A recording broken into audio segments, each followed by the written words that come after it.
எண்ணமெல்லாம் சிறகடிக்கும், எண்களெல்லாம் வழி கொடுக்கும், எந்நாளும் ராஜமுகம், எளியோரின் ஏறுமுகம். எந்த நிலை வந்தாலும் வந்த நிலை மாறாத நமது Rajanilai. Rajanilai TV, channel of astrology.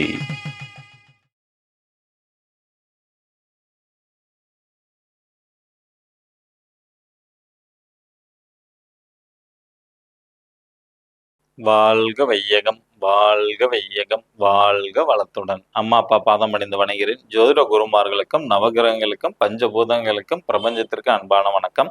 கதிரவன் மதியும் அங்காரகன் புந்தியும் கருணை உள்ள சுரதம் குருவும் காரவன் காரியும் ராகுவும் கேதும் கருதுமிகு சுகமாக 11ஆம் இடம் வந்து உச்சநிலையான் என்ற பரிவோடு மறந்தால் செய்யமன்றோம். உலகெங்கும் உள்ள ராஜநிலை டிவி ரசிக பெருமக்கள் அனைவருக்கும் உற்சாகமான காலை வணக்கம். இன்று பிறந்தநாள் மற்றும் திருமணநாள் கொண்டாடும் அனைவருக்கும் ராஜநிலை டிவி சார்பாக வாழ்த்துக்களை தெரிவிப்பது உங்கள் ராஜநிலை எண்கணித வித்தகர் லால்குடி செந்தில். இன்றைய பஞ்சாங்கம் உத்தராயண காலம் பராபவ வருடம் சித்திரை மாதம் 29ஆம் தேதி 12/5/2026 செவ்வாய்க்கிழமை. நல்ல நேரம் காலை 7:30 மணி முதல் 8:30 மணி வரை, மாலை 4:30 மணி முதல் 5:30 மணி வரை, கௌரி நல்ல நேரம் காலை 10:30 மணி முதல் 11:30 மணி வரை, இரவு 7:30 மணி முதல் 8:30 மணி வரை, ராகு காலம் மதியம் 3 மணி முதல் 4:30 மணி வரை, குளிகை நேரம் மதியம் 12 மணி முதல் 1:30 மணி வரை, யமகண்டம் காலை 9 மணி முதல் 10:30 மணி வரை, சூலம் வடக்கு திசை. நீங்க வீட்டுல இருந்து கிளம்பும் போது புதிய ஒரு செயல்காண்டி போறீங்க வடக்கு திசை நோக்கினா ஒரு டம்ளர் பால் சாப்பிட்டு போனீங்கன்னா அந்த காரியம் தடை வராது. இன்றைய திதி தசமி திதி காலை 10:36 வரை, பின்பு ஏகாதசி திதி, நட்சத்திரம் பூரட்டாதி நட்சத்திரம், யோகம் வைத்திருதி நாம யோகம் இரவு 7:42 வரை, பின்பு விஷ்கம்ப நாம யோகம். கரணம் பத்திரை கரணம் காலை 10:36 வரை, பின்பு பவகரணம். சந்திராஷ்டமம் கடகராசி ஆயிலிய நட்சத்திரத்திற்கு. கிரக நிலவரங்கள்: மேச ராசியில் சூரிய பகவான் மற்றும் செவ்வாய் பகவான், ரிஷப ராசியில் சுக்கிர பகவான் மற்றும் புதன் பகவான், மிதுன ராசியில் குரு பகவான், சிம்ம ராசியில் கேது பகவான், கும்ப ராசியில் ராகு பகவான், மீன ராசியில் சந்திர பகவான் மற்றும் சனி பகவான்.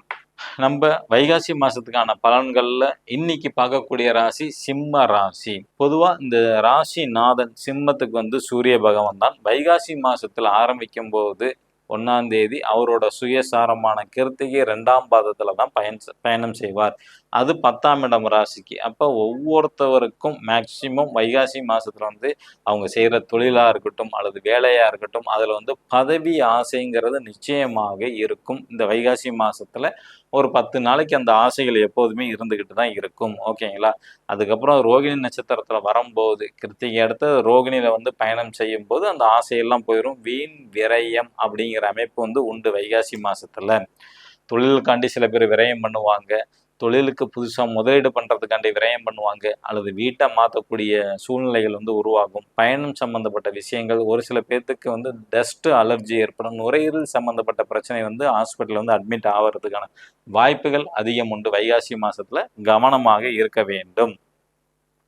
பொதுவாக சிம்ம ராசி யார் பேச்சும் கேட்க மாட்டாங்க. அது இந்த வைகாசி மாதத்தில் சுத்தமாக அது கேட்கறதுக்கான வாய்ப்புகள் இல்லை. அதில் கொஞ்சம் கவனமாக இருக்க வேண்டும். ஏன்னா உங்களோட ராசிநாதனை இன்னும் 2.25 வருஷத்துக்கு சனி பகவானோட 3ஆம் பார்வையில் வந்து விழப்போகுது. ஆல்ரெடி விழுந்துக்கிட்டு தான் இருக்குது. இன்னும் 2.25 வருஷம் வரைக்கும் இருக்குது. ஓகேங்களா? வைகாசி மாதத்தில் எப்போதும் நீங்கள் கவனமாக இருக்கிறது ரொம்ப நல்லது. ஓகேங்களா? அதிகப்படியான கவனம், பேச்சில் வந்து நிதானம் வேண்டும். ஏன்னா உங்களோட ராசிக்கு 2ஆம் இடத்தையும் சனி பகவான் 7ஆம் பார்வையாக பார்க்குறனால பேச்சில் நிதானம் கவனம் எல்லாமே வேண்டும். ரொம்ப இம்பார்ட்டன்ட். ராசியிலே கேது இருக்கனால கடந்த 1.25 வருஷமாக நீங்கள் படாத பாடுதான் பட்டுக்கிட்டு இருக்கீங்க. இந்த ஆண்டு ராகு கேது பயிற்சி வரைக்கும் அது அப்படியே கண்டினியூஸாக தொடரதான் செய்யும். அடுத்தது 2ஆம் இடம் வருமானம், குடும்பம், தனம், வாக்கு எப்படி இருக்கும் அப்படின்னு எடுத்துக்கிட்டிங்கன்னா 2ஆம் அதிபதியான புதன் பகவான், ஓகேங்களா, கேது சாரம் இல்லை, சந்திரனோட சாரம் ரோகிணியில தான் புதன் பகவான் வந்து பயணம் செய்கிறாங்க. அப்போ வந்து வேலை விஷயமாக குடும்ப விஷய தொழில் கூட சில பேர்த்துக்கு வந்து மாற்றங்களை வந்து கொடுக்கும். நார்மலாக வெளியூர் வெளிமாநிலத்தில் வேலை செஞ்சுட்டு இருந்தவங்க வேணாண்டா நம்ம குடும்ப தொழிலே செய்யலாம் அப்படின்ட்டுன்னு சில பேர் வந்து மாற்றங்கள் பண்ணி ஊருக்கு வர்றதுக்கான வாய்ப்புகள் அதிகம் உண்டு. சிம்ம ராசியில் பிறந்தவங்களுக்கு நல்ல வருமானம் வந்து உண்டு. அவங்களுக்கு இடமாற்றம் நிச்சயமாக உண்டு. வைகாசி மாதத்தில் தொழில் செய்யக்கூடிய எண்ணங்கள் நிச்சயமாக உருவாகும். குடும்ப நபர்கள் யாரேனும் ஒருத்தங்களுக்கு வந்து அதிகப்படியான பயணம், நீண்ட தூரம் பயணம் வந்து மேற்கொள்வாங்க. ஒரு சில குடும்பத்தில் ஒரு சில நபருக்கு வந்து தோல் அலர்ஜிங்கிற ப்ராப்ளம் வந்து நிச்சயமாக வரும். சிம்ம ராசியில் பிறந்தவங்க குடும்பத்தில் 3ஆம் இடம் இளைய சகோதர சகோதரி மற்றும் மாமனாரை குறிக்கக்கூடிய இடம். 3ஆம் இடம் முயற்சி வீரியம் அப்படிங்கக்கூடிய அமைப்பு, வெற்றியை குறிக்கக்கூடிய அமைப்பு. உங்க ராசிக்கு 3ஆம் இடம்ங்கிறது வந்து சுக்கிரன் வருகிறார். அவர் வந்து இந்த காலகட்டம் வைகாசி மாசத்துல வந்து அவருக்கு வந்து மிதுனம் பிளஸ் வந்து கடக வீட்டுக்கு வந்து பயணம் செய்யக்கூடிய நபரா இருக்கிறாங்க. செவ்வாய் சாரத்துல வந்து இருக்கிறாங்க. ஸோ உங்களை பொறுத்த வரைக்கும் அதாவது உங்களோட தம்பி தங்கச்சி அல்லது மாமனார் பேச்சுல வந்து கொஞ்சம் கோபங்கள் அதிகமாக இருக்க வாய்ப்புகள் உண்டு. ஏன்னா அந்த 3ஆம் இடத்தை செவ்வாயோட பார்வையும் சனி பகவான் சந்திரனோட பார்வையும் அங்க விழுது, பிளஸ் குருவோட பார்வையும் விழுறனால அவங்களுக்கு வந்து பேச்சுல வந்து ஒரு அதிகாரத்தோடு நிச்சயமாக இருக்கும். அடுத்தவங்க மனசு புண்படணும் கவலைப்பட மாட்டாங்க. தன் மனதுக்கு என்ன பிடித்ததோ அதை வந்து பேசிட்டு போயிட்டே இருப்பாங்க. தம்பி தங்கச்சி அல்லது மாமனார், ஓகேங்களா? எப்படி இருந்தாலும் அவங்களால லாபம் நிச்சயமாக உண்டு சிம்ம ராசிக்கு. ஏன்னா அந்த சுக்கிரன் 11ஆம் இடத்துல தான் டிராவல் செய்யறாங்க. அதனால வந்து பயப்பட வேண்டியது இல்லை. பயணம் அதிகமாக உண்டு, ஓகேங்களா? பயங்கரமா பேசுறது, நல்ல திட்டங்கள் அதிகமாக போடுவாங்க. அதனால எந்த பிரயோஜனமும் இருக்காது, ஓகேங்களா? ஏன்னா அது பாதகத்துல வந்து உட்கார போகுது. அதனால கொஞ்சம் கவனமாக தான் இருக்க வேண்டும் இளைய சகோதர சகோதரியை பொறுத்த வரைக்கும் அவங்களுக்கு. அடுத்தது 4ஆம் இடம்ங்கிறது தாயை குறிக்கக்கூடியது. சிம்ம ராசிக்கு 4ஆம் இடம்ங்கிறது செவ்வாய் வீடா வரும். செவ்வாய் வந்து பார்த்துக்கிட்டிங்கன்னா ஆட்சி பலத்துல தான் இருக்கிறாங்க வைகாசி மாசத்துல. அப்ப இந்த 4ஆம் இடத்தை யார் யார் பார்க்குறா அப்படின்னு எடுத்துக்கிட்டிங்கன்னா சூரியனும் புதனும் வந்து பார்க்குறாங்க. இந்த 4ஆம் அதிபதி செவ்வாய் வந்து கேது சாரத்தில் பயணம் செய்கிறாங்க. அப்போ சிம்ம ராசியில் பிறந்தவங்களோட தாய் ஆன்மீகத்தில் நம்பிக்கை அதிகமாக இருந்து ஆன்மீக சம்மந்தப்பட்ட விஷயங்களுக்கு வந்து போயிட்டு வந்தாங்கன்னா அவங்களுக்கு ரொம்ப சிறப்பாக இருக்கும். பேர் புகழ் அந்தஸ்து அல்லது புகழ்பெற்ற மனிதர்களோட தொடர்பு நிச்சயமாக கிடைக்கும். அல்லது தோல் அலர்ஜி சம்மந்தப்பட்ட விஷயங்கள் அல்லது வீட்டுக்கு பக்கத்தில் சின்ன சின்ன இடையூறுகளை சந்திப்பாங்க சிம்ம ராசியில் பிறந்தவங்களோட தாய்க்கு.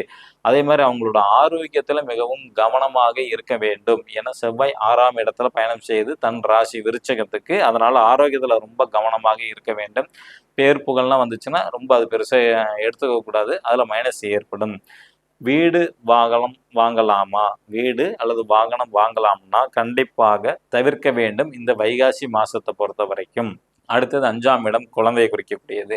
இந்த 5ஆம் அதிபதியான குரு 11ஆம் இடத்துல லாஸ்ட் 1 இயரா பயணம் செஞ்சுட்டு இருக்காங்க. அதுவும் இப்போ வந்து சுயச்சாரத்துல பயணம் செய்யறாங்க. இந்த இடத்த வந்து யார் யார் பார்க்குறா அப்படின்னா சுக்கிரன், குரு பகவான் மற்றும் சனி பகவானோட 10ஆம் பார்வையில வந்து இந்த 5ஆம் இடம் விழுது. பிளஸ் ராகுவோட பார்வையும் இருக்கு. அப்போ உங்களோட குழந்தைங்களோட ஆரோக்கியத்துல மிக மிக மிக கவனமாக இருக்க வேண்டும் வைகாசி மாசம். ஏன்னா இது கண்டிப்பாக வெயில் அதிகமாக உள்ள மாசம். அதனால எச்சரிக்கையாக இருக்க வேண்டும் குழந்தைங்களுக்கு. குழந்தைகள் வெளியில விளையாட போனாலும் கை காலில் அடிபடுறதுக்கு வாய்ப்புகள் இருக்கு. விளையாட போனாவே அது சகஜம்தான். இருந்தாலும் உங்க குழந்தை கொஞ்சம் முன்னெச்சரிக்கையா நீங்க பாத்துக்கிறது ரொம்ப ரொம்ப ரொம்ப நல்லது. புதிய நட்புகள் ஒரு சில பேர்த்துக்கு வந்து ஏற்படும்.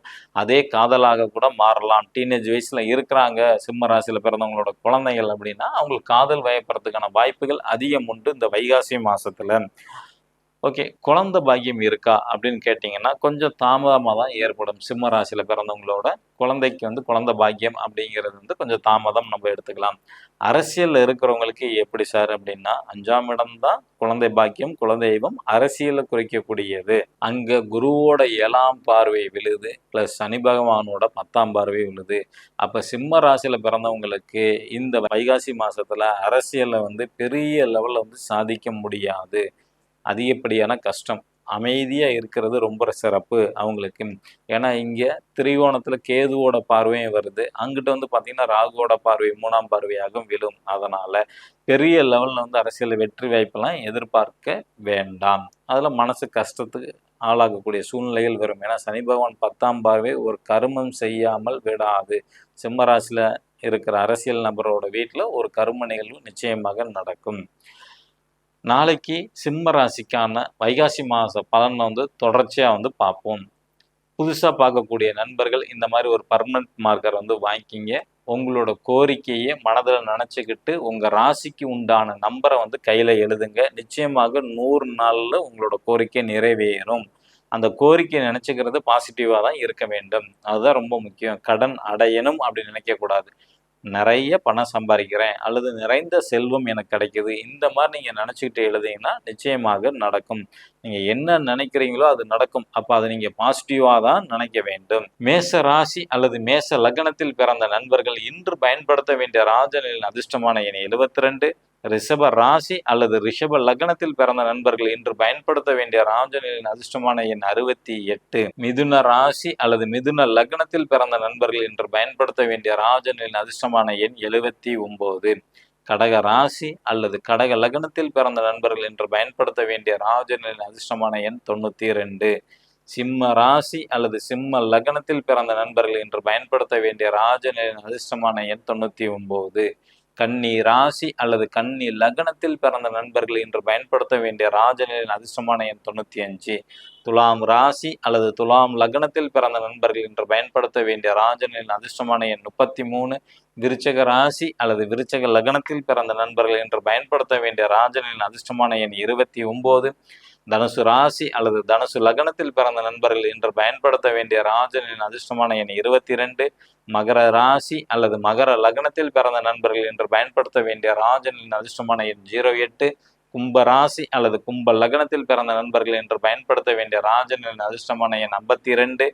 மீன ராசி அல்லது மீன லக்னத்தில் பிறந்த நண்பர்கள் இன்று பயன்படுத்த வேண்டிய ராஜநிலையின் அதிர்ஷ்டமான எண் 64. இவை அனைத்தும் காமனான எண்ணு தான். உங்க ஜாதகப்படி நீங்க பயன்படுத்தக்கூடிய செல்போன் நம்பர், ஏடிஎம் பின் நம்பர், பாஸ்வேர்டு எல்லாம் அதிர்ஷ்டமான நம்பரா வச்சிருக்கீங்களா தெரிஞ்சுக்கணும்னா கீழே உள்ள வாட்ஸ்அப் நம்பருக்கு தொடர்பு கொள்ளுங்க. இந்த நாள் இனிய நாளா அமைய அடியேனும் பிரபஞ்சத்திடம் பிரார்த்தனை செய்து கொண்டு உங்களிடமிருந்து விடை பெற்றுக் கொள்வது உங்கள் ராஜநிலை எண்கணித வித்தகர் லால்குடி செந்தில். நன்றி, வணக்கம், வாழ்க வளத்துடன்.